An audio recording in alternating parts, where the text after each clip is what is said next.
po ulit ang update natin para sa lagay ng ating panahon, kung saan sa ngayon ay patuloy pa rin na malakas ang bugso ng hangin habagat sa kanlurang bahagi ng Central Luzon, Southern Luzon at Visayas na patuloy pa rin na hinahatak ng bagyong si Enteng na nandiyan na po sa may West Philippine Sea. Malayo na po ito dito sa atin, about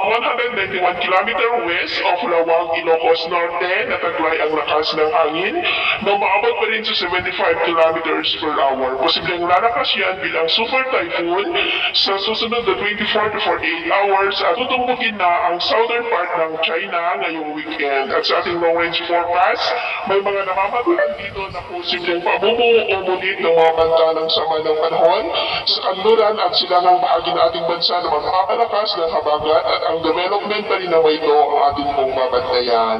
At sa lagay ng ating panahon, ngayong hapon dahil sa trough ng bagyo ay maulang pa rin ang kalangitan with isolated light to heavy rains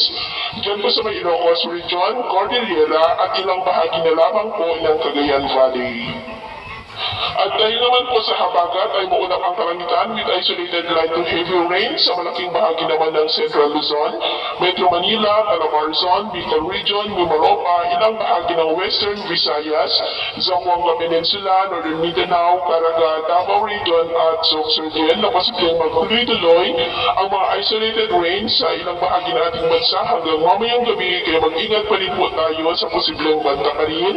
ng mga pagpaha at pagkukulang lupa. At sa atin naman po mga baybayin, dahil po kay Bagyong Enteng ay matataas pa rin ang mga alon sa kanlurang baybay ng Ilocos Norte, seaboard ng extreme Northern Luzon at silangang baybayin pa rin ng Northern Luzon na ang mga alon dyan ay posibleng aabot hanggang po sa 2 to 4 meters height. At dahil naman sa habagat, ay iwasan na muna natin ang papalaot sa kanlurang baybayin ng Mindoro provinces dahil ang mga alon po dyan ay posibleng aabot hanggang po sa 2 to 3 meters height.